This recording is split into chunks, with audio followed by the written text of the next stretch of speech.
This is the Banana Data Podcast, a podcast hosted by Data IQ. I'm Triveni. And I'm Will. And we'll be taking you through the latest and greatest in data science, without taking ourselves too seriously. Hey, it's Will. And Triveni. Welcome to the season finale of the Banana Data Podcast.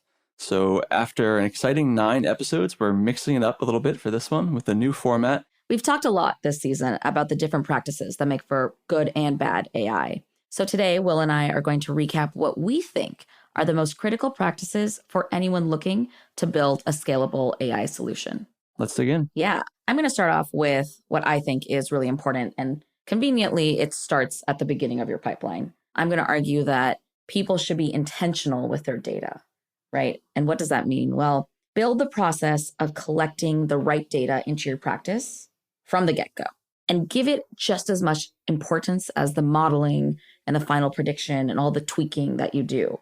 I think so much of our focus gets put on, this is the greatest new method, this is the greatest new learner, whatever it is. But if your data is bad, it doesn't matter. Yeah, I mean, so as I think we'll find many times during today's episode, kind of intentionally, we're hearkening back to some of our previous conversations. I remember we had a disagreement before, and I think we're going to have that same disagreement again with some new light shed on it. And to me, I agree that we need to have good data, but I also think it's important when working in an organization not to lose sight that the work you're doing, it's not a silo, but it's part of a broader organizational goal. And so I think what I hear you saying is the data scientists and the data engineers in an organization need to be championing for data quality and data acquisition.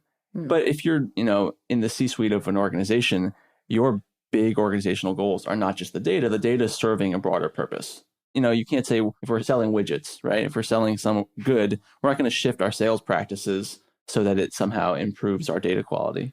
Of course. But I do think that folks in the C-suite, at least, can indicate to, their tech leads or to their IT teams that are doing the data collection, this is a priority. You need to go out and find the best ways for us to collect high fidelity data, right? And so one thing I saw recently was an article about location-based advertising practices. Mm-hmm.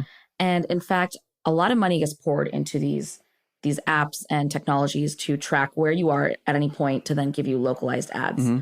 But it turns out in some of these cases, the GPS data or the location data for a person on their phone isn't very accurate, or it's not very specific. And so the targeting itself is really, really poor.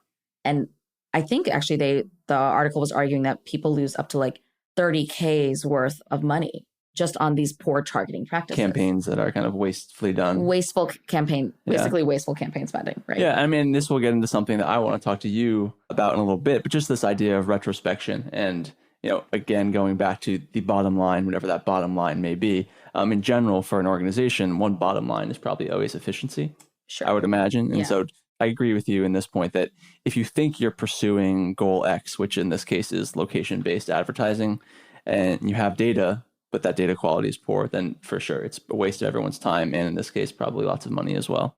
Yeah. So I think that's why yes, okay, data scientists, data engineers, all of those folks need to be the champions for good data. But if they don't have the right infrastructure in place because someone at a higher level hasn't indicated that as a priority, then there's only so much they can do.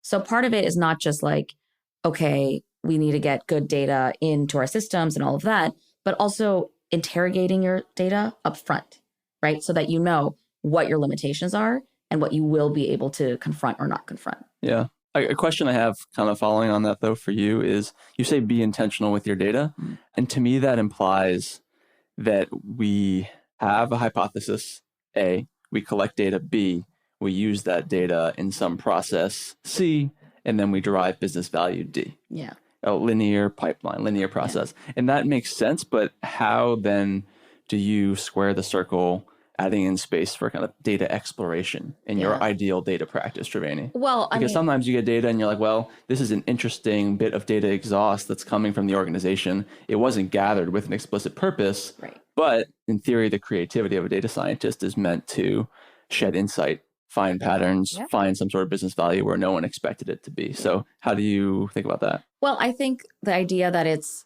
A, B, C, D is false, right? It never really is. Even in an ideal situation, we're always using our data to help drive our hypothesis that we're trying to build. We don't start with a hypothesis and then go look for the data to support it. We start with a hypothesis, find the data, find out it doesn't really support it, or it doesn't even make sense, but it unearths other questions. And so then you start driving forward with those. I agree with you, but I think some might disagree. I think we've talked about previously how the promise that some people think, and I think to some extent it's true, thinking about unsupervised learning techniques, and you and I think kind of agree that data science should still be a human-driven affair. Agreed. But some people say, hey, let's just throw big data into the machine and then novel insights will come out. And sometimes that does. Like if you think about, again, going back to the advertising use case, and you want to come up with buyer personas to initiate a marketing campaign, if you have a huge data set on all of your users and you throw it into a unsupervised learning algorithm and you get these clusters, these are not necessarily clusters that fall along simple demographic lines, but somehow the algorithm understood this group was like this group was like this group. And now you're going to market differently based on kind of magical AI. Yeah, but see, I think that's where the problem is. When you rely on this magical AI, you actually create a lot of places for irresponsible AI. Right. And so what I mean by be intentional with your data is understand your data so you understand what you're working with so that you're not trying to draw conclusions on things that don't even exist. So I could take, for instance, a bunch of marketing data or demographic data, throw it into an unsupervised cluster model, get my clusters, use that to then predict who's going to spend the most money or who should I target certain ads to. But if I'm not paying attention, it's possible that, my data is skewed really heavily, right, towards one demographic over another, or it's completely missing a subset of the population because it's not a universal sample. Mm-hmm. If I don't recognize it up front and build that into my process, I'm practicing irresponsible AI. And I think that's something we've talked about on the podcast is how to be better data scientists, not in terms of the best models, but in terms of ethical, clean, above board things. Yeah. I am arguing that it starts at the very beginning with your data. Yeah, so this makes me think about data leakage, which we've talked about a little bit in the past, but not a ton. Just again, for our listeners. So data leakage is when you include a feature or multiple features in your set of predictors that are directly associated in some way with your target variable. Mm-hmm. So if I'm trying to do a binary classifier to say, who are my high spend customers, who are my low spend customers, a very naive feature to include in that would be the amount that they have spent with us historically. Like, that's a stupid example, but in general, this idea that if you include something in the feature set, it's going to directly predict your outcome variable, and you're going to get a great result as a modeler that you didn't necessarily expect. And so what I wanted to say to you is, again, I agree with you that this balanced approach of knowing your data, and so then in this example, if you have leakage and you have like a 99% accurate model, maybe you should say, wait, like, does this pass the smell test? Or maybe there's something wrong. There's some assumptions about my data that I wasn't aware of. I need to go back and revisit those. So I think that's true. But you still want to, we do want to make sure we're leveraging algorithms and getting the good from them.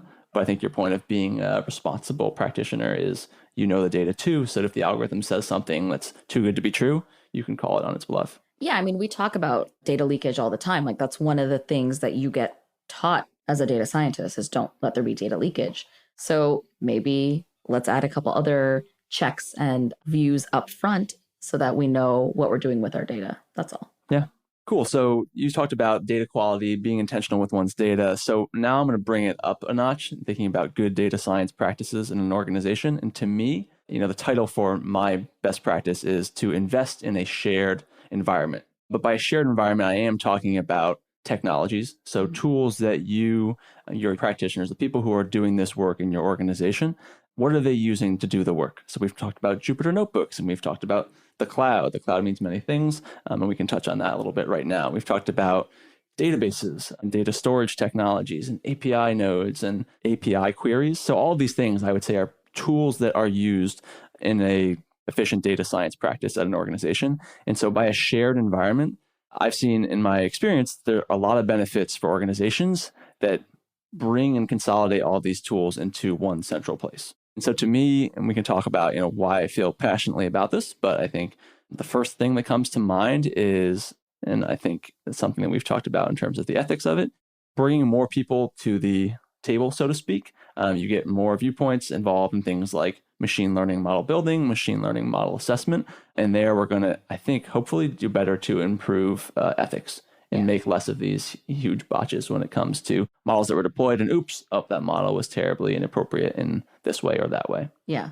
Well, I wonder too, like, how does this sort of encourage collaboration between these different groups, right? So if everybody's on the same page, everyone knows that I can access data inside of this database, or I can build a model or build some sort of thing and share it with a totally different team, right? How is that going to help improve collaboration and in turn sort of improve the overall value that the teams are providing? Yeah, I mean, it's definitely true. I think you would agree, right? That collectively, we're all much more intelligent than any one of us individually. So I think by bringing people into the same space, and so part of this is just knowledge management. So in your organization, like saying, okay, we have a good data catalog so people know where to go to get that table, to get that information on our customers.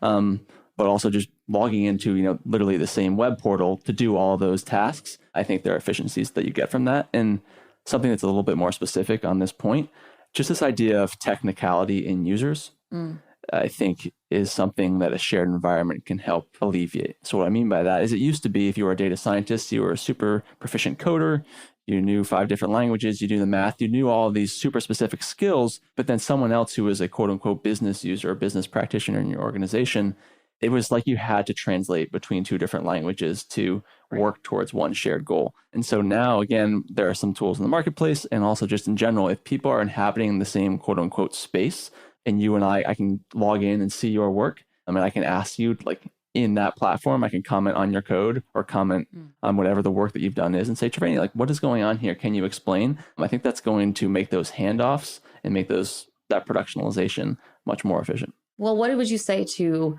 maybe the data scientists and the engineers who kind of like that they're siloed, right? And it sort of elevates them. It gives them their own space to prototype fast, do all of these things. And they're not being slowed down by, oh, the resources on this are limited, or I have to go and explain it to so-and-so, how would you address those concerns? That's a great question. I think 2 things. The easier one first. To the point about, which I like that you brought this up, fast prototyping. Again, I think in the past it used to be, and we talked about this previously too, when we talked about Tableau and their recent acquisition, this idea of standalone data viz. I believe that was our last episode. Again, standalone data work, I do think is kind of dead, or at least it should be dead in a data proficient organization. You have people who are sourcing data, massaging data, and then using it for reporting or, APIs on the output side. That's all happening. And again, I think to rapidly prototype that, you need to have this sort of shared environment. Whereas before it was like, oh, well, I just have some cool PDF report that I'm presenting to you, boss. I can do that in a standalone fashion. Whereas now there's so many pieces that are so tightly woven together that actually to prototype quickly, again, I think you need this shared environment. So that would be point 1. I think for that quick prototyping, which I think is important, you want to have a shared technological environment for all of your data practitioners to use. But then to your second point about the reticence to leave your safe space, I think that's very true. Having worked pretty broadly with different organizations and different personas in the data science space, we're all creatures of habit and we all also like safe spaces. So I get that. I think that's something that's incumbent on leadership just to say, hey, from an organizational perspective, if you data scientists are never talking to the people who are consuming your reports, or you're never talking to people who are sourcing and kind of acquiring the data that you're using, there are going to be large penalties for us to pay, broadly speaking. Right. So though it might be difficult for you to have to go talk to Triveni, or for you have to log into the same shared workspace as Triveni and share work tickets with Triveni because you're working on ultimately the same data project, it might seem not fun, but I think it's very necessary for the integrity of your organization. Yeah. I mean, it sounds like, again, another thing that can be implemented or done very practically at the technical level, but still requires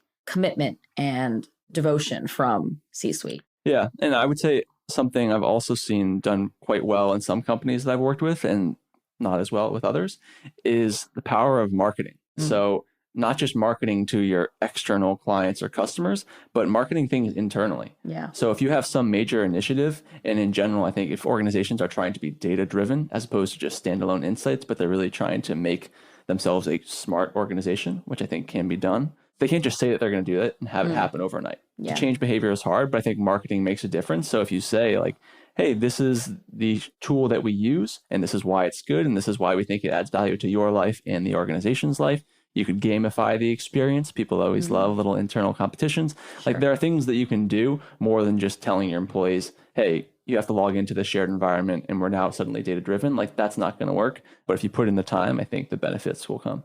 Okay, I think that's fair. One thing you said kind of reminded me of my next point, which is the idea about sort of diverse viewpoints in a shared environment. Yeah. And I, in fact, would argue that a good data practice is diverse, not only from the sort of responsible ethical AI standpoint, but to scale better as the practice grows. So what am I thinking of? Well, specifically, I'm thinking about the sort of recent developments in autonomous driving, right? And cars. And there are folks that are now arguing, well, Uber and Google and everyone who's making an AI car is actually doing so with data that is very localized, right? I believe Uber is testing out their cars in like a suburb of Arizona, right? And so the way people drive there and the way pedestrians work there, or even what's on the street, is so different than like New York even, right? Or another country. I don't know if you've ever been in a car in India, but it is life-changing, right? You know, you think about India, China, places that could theoretically benefit from automated cars, but, you know, are dealing with a whole different subset of cultural norms and ways that, you know, people interact with the road, what you can expect on the road. If a pedestrian were to cross in front of an AI car in India, the car would probably stop, be like, oh, there's a pedestrian. But when it's a real driver in India, they can accurately judge, okay, I'm not going to run that person over. I can keep going, or I only need to slow down a little bit. And so like you need to be able to build that in, right? Yeah. Because if you suddenly stop in the middle of traffic in India, you're going to get a lot of horns. Cause a big traffic jam. Traffic jam. This idea of interpolation versus extrapolation, I believe, is one we haven't touched on in this podcast, but kind of stats 101, right? So if you have data that falls between this goalpost and this goalpost, making predictions in here is fairly reliable, but extrapolating, making predictions outside of the range for which you have data, something that typically we caution, you know, new students not to do in this realm, or to do with caution. And so I think that's a very good point that whether it's autonomous cars or I'm sure other use cases, that's something we're doing too much. But a question I have for you, so diversity is a big loaded term that means many things to many people. And so can you talk more about when you say being diverse to scale? Like, are you talking about the people who are building your products internally, or before we were just talking about essentially data, right? Training data. What and how are you thinking about diversity, or what's your hierarchy of like the most important sort of diversity that an organization should use and pursue first? Yeah, I mean, people, data, and just sort of vision, right? If you're really looking to scale your practice and you want, you know, to use AI to grow your business globally, right? Or even to other states or whatever it might be, or other markets, then you need to know that up front or be willing to address that up front.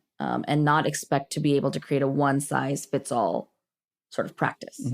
You will end up dealing with different things. And then practically, of course, yes, getting your data from diverse sources, getting information and getting people in the room who don't all look the same. When you get in diverse viewpoints on a shared platform, you're going to get a better result. It's just common sense, right? Do you want to be surrounded by a ton of yes men?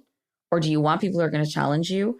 Do you want people who are going to bring in a perspective that you have literally never thought about before because it's just not in your purview? You know, those are the things that are going to make a more scalable and like really self-sufficient and well-structured practice versus, okay, let's just quickly prototype something. Let's get it ready. Oh, it works. Okay, let's just keep building on this and let's get it out the door. Be diverse, right, up front. And that sort of wide range of viewpoints will reflect itself in the final product. Yeah, no, and this, we haven't really talked much about hiring, right? But if you're an organization and you're bringing in people, building out these teams, I mean, that's something, it's not a nut that I've cracked. It seems really challenging to me because, again, I totally agree that you want different viewpoints. But just because I have 5 different people who maybe their skin color is different, maybe they come from different countries, different states, in some ways they quantify as diverse, but they're all Stanford CS grads. Right. Well, then they have a very common, you know, an important shared background. So how diverse actually are they? How do you quantify that? How do you think about it? And when you're a leader in this organization, what are the measures of diversity that you're prioritizing? Is the way they look, or is the way they think, or is the way they code? Again, it's not easy, but I do agree that we can't just have too much homogenized thinking. Yeah, I mean, definitely diversity in terms of demographics is a huge one. And it's something that people have been talking about a while, both in tech and AI. But definitely the diversity of background is really important, and strengths. I think so often we go out to hire someone and we say, well, this person is really good at doing these things that I can do really well too, or that people on my team can do really well. And so this just makes sense because they could probably pick up work from X, Y, and Z. But in fact, if I went out and looked for someone who had skills or an experience or a way of thinking that filled a void on the team, or like was something that we had never seen before, that actually might end up being better for the long-term team. Yeah. Right. Instead of just getting more and more clones of the same people. Yeah, true. So this is a nice segue into, I think, our last point, which is my second point on what I would do to build an efficient and successful data practice. But this idea of bringing in different perspectives, to start, maybe I'll quote Donald Rumsfeld, which you maybe wouldn't expect me to do on this podcast, would you? No. If I had known that in advance, yeah, you would have come more prepared, right? Probably. No, but just briefly, I believe he's often credited with being wary of the unknown unknowns. Yeah. So what don't you know you don't know?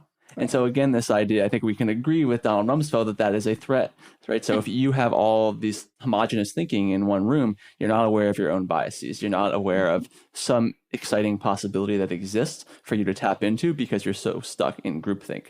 So you talked about diversity in people and data.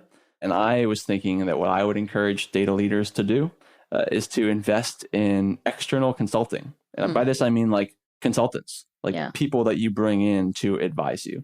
And I can talk about who exactly I think would be good for that. But in general, prospective consulting. And then we've also talked about kind of retrospective auditing.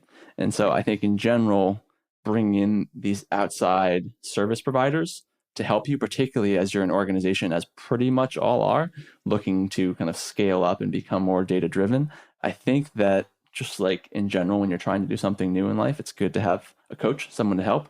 I think it's smart for people to look externally for help. Because there's probably some experts out there that know the data space. They might not, of course, they probably won't know the individual business, but they'll know the data space. And then also, even if they don't know the data space, which they should, but even if they don't, they have that external viewpoint. So I think those two assets in combination are really valuable, and something that, again, I see some of the clients that I work with investing in outside opinions and investing in outside resources to upskill them internally. And some people, honestly, I think succumbing to a bit of hubris and thinking, okay, we've got this. We don't need anyone to tell us what to do. We know our business and we're smart. We can figure out AI on our own. But I think that's a little bit naive. Yeah, I mean, I think it's naive. My only concern is that the consultants that are coming in these data spaces are part of the same system that needs a lot of change. And so I would worry that we would, a company might hire consultants who will just put them back onto the same track that, everyone else is already on. And that kind of goes back to even how we train data scientists, in boot camps or in machine learning courses or whatever it might be. So yes, I think that consulting and auditing especially are very important, but I would encourage folks to look for consultants or audits that are going to push you, right? And not just help you hear more of the same. And knowing that you're going in to a consultation expecting to be told you're doing this wrong. Yeah, I think, and that's, again, a point I wanted to make too, whether it's that or just more broadly, we've talked about journalistic coverage of AI and how some business leaders will say, I want to transform my business with AI, but it's been so blown out of proportion, the capabilities of AI. They need someone to come in and, again, to this point, temper their expectations, essentially say no, which is also hard too, because if you think about the incentives. If I'm a consultant who's hired to help you revolutionize your data practices, I want to leave having you believe that I've revolutionized your data practices, not leaving and being like, Will told me no. But I think that's responsible and necessary. So do responsible work, and also more practically just to think about what applications are feasible and not. Yeah, I agree. I worry about consultants who need to be, like you said, need to be deriving value or showing their value in order to then convince the company that they've actually done something for them. And in doing so, they ignore all of our previous steps, right? They don't really look at the data. They don't invest in diverse viewpoints. They don't have a shared platform. So it's just about knowing what you want to get out of the consultant first is helpful, right? And yes, there are things that we don't know, and we don't even know that we don't know them. But, hopefully through your own research, through listening to this podcast, you're able to start picking up on some of those things that might be pretty critical. Yeah. I mean, to that point, I agree with you that you should have a consultant in a consulting arrangement where you're willing to hear no, or you're willing to hear that this is just not going to work out. At the same time, the optimist in me, and again, what I've seen in practice in my working kind of in this consulting role, both in my current job and in previous jobs, is that in addition to kind of an overblown conception of what AI can do for you, also a really poor understanding of what are easy use cases and what are hard use cases. Right. So for example, sometimes a lot of what I've heard lately is people have, think about a data table, different rows that correspond to the same entity. So maybe a person. So you have one row that says Triveni, and then it's got in the next column your social security number. And in the next row, it's got Ghandi, and then it's got your date of birth, and that's it. And like somehow row 1 and row 2, they're both you. And we want to merge all that information together. That's actually a very challenging data problem that kind of seems like, oh, can't we just figure out that these are the same thing? Like that's simple, right? It's actually really hard. Yeah. But then going to the point about autonomous vehicles, the work that's been done in image recognition, as you know, and image classification, it's tremendous. And the ability now for any mom and pop shop to get some cameras, and I realize that cameras have their ethical risks, but get some cameras and start leveraging video and image data and using that intelligently for their business. Like that's low-hanging fruit that I think people just aren't aware of, because it seems hard, right? You're like, man, how would I program a computer to see something? It turns out actually we can do that in many ways rather well. So that disconnect between what's known, what's unknown, what's possible, what's impossible, I think there's a lot of room for growth there. Yeah, and it reminds me of the AI winter situation, right? Because if you're not investing in consulting and auditors to come in and be like, hey, what you're trying to do here is a little bit out of bounds, you're going to run the risk of over-promising, under-delivering, and your organization's AI practice or data science practice is suddenly at risk. Yeah. So bring in the folks who can give you sort of reasonable expectations for your work. Yeah. Great. So with that, though, I think we've kind of recapped. Yeah. And now it's time for your favorite part of the show. My favorite part of the show, the banana fact. Yes. So you mentioned something about image recognition, and that actually ties into what I want to talk about. I don't know if you know this, Will, but bananas are going extinct.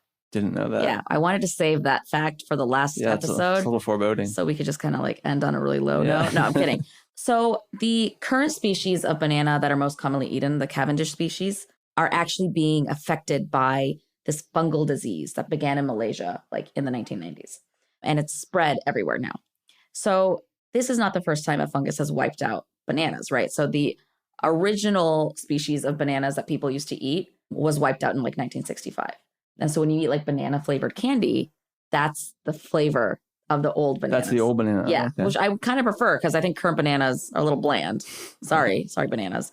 But AI is here to rescue us so that we can keep eating our bland bananas. Oh, wow. In fact, a company has built a smartphone tool that allows farmers to take pictures of their crops and look for certain pests that indicate the presence of the fungus, so that if they see it early on, they can treat it, address it, and prevent large-scale crop failure. So it's a really cool way to use image recognition to actually help out a lot of folks in, low-income countries that depend on bananas as part of their livelihood, and to sort of ward off crop disease early on. There we go. Using AI to capture that low-hanging fruit. Literally. Yes. There you go. Well, God bless. And I think they'll hopefully keep the bland bananas around for you. But I think that's our last banana fact. So with that, we should thank our listeners for tuning in and being with us. But we're going to be back in October for season 2. But we'll also have a sneak peek before then, kind of give you a look behind the AI curtain.